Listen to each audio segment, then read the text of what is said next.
Good morning. It's Dr. Deb, and I want to talk more about dreams. So, this is a follow-up to my first video that I did, totally unscripted, where I brought some theory to life by talking about how there were four pivotal dreams in my midlife unraveling and reconstruction, and how I found great meaning in them. And sometimes I could find the meaning during the event, and other times I came to know the meaning later on.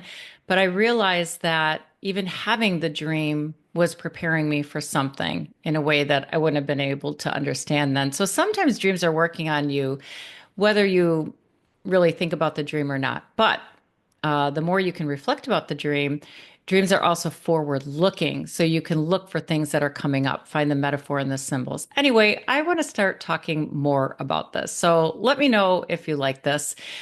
Today, I want to talk about an image that I've been preoccupied with, and it's one of the houses that I owned. And it was a home that my family lived in, and that eventually I had to sell after divorce because I couldn't afford to live there anymore.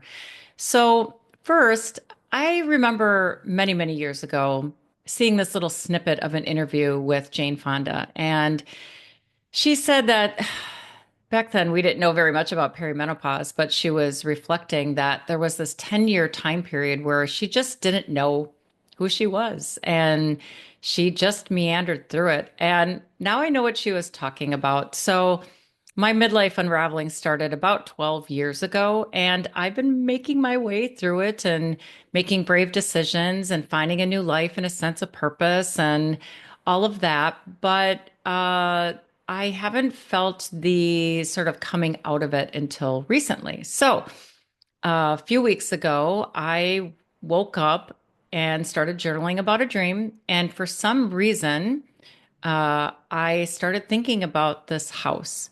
So sometimes in a dream, it's about the sense, not the image. So the sensation or the dynamic is actually an image to explore, just like you would explore a visual image.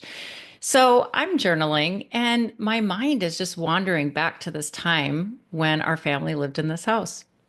And I thought, why am I so preoccupied with this house?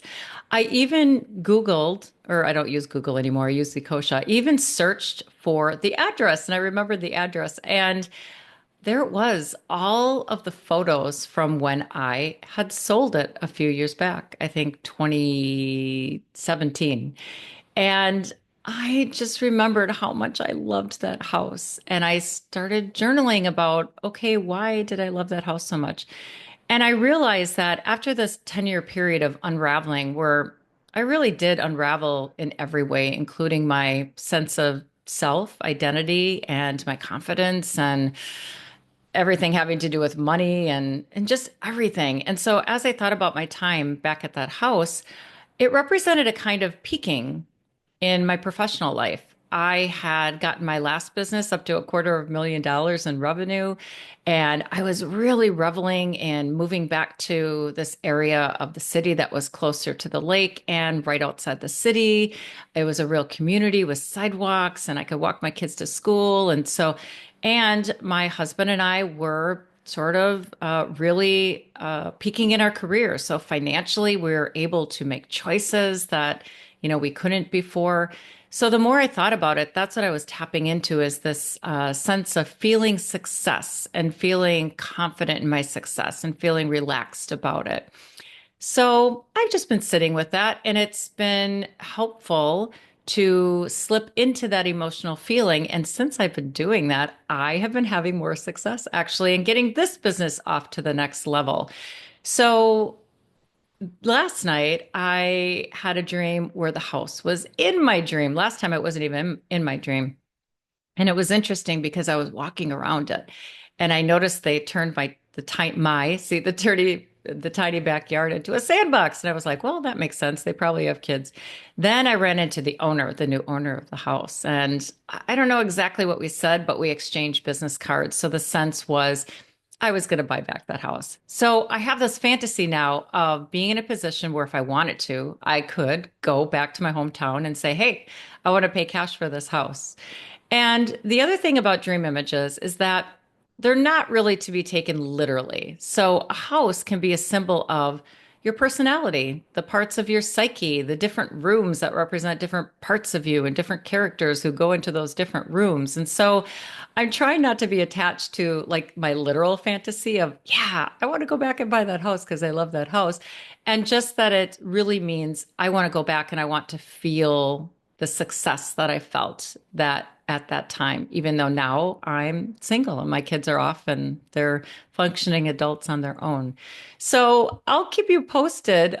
So I just wanted to share that. I hope that's helpful. Often for me anyway, I it's helpful for me to have a template. So when I'm learning a new concept or theory, if I can watch somebody else use that theory, then it helps me turn around and use it on myself. And oh, one more thing. I am so excited to be part of a dream app. It's called Dreamigos, and I will um, show you and share you the website, and also you can get it on everywhere you can get apps. So Google Play and also the Apple App Store, and it's called Dreamigos. So Dream, IGOS, and it's really cool. I'm one of the experts, but the way it works is you can go in there and share, record your dream. You can keep it private if you want, but you can also share it with the community and get other people's takes on your dream. And then there are some experts. I'm one of the experts where you can get some expertise as well in helping you explore your dream images. So I have a personal goal to help get another 25 people to download it quickly. It's in a beta phase, which means they're still working out kinks and they can't do that unless they have people that are actually participating. So by the end of the year, there'll be a new version with a lot of cool features. But I hope to see you in Jamigos as well. Take care.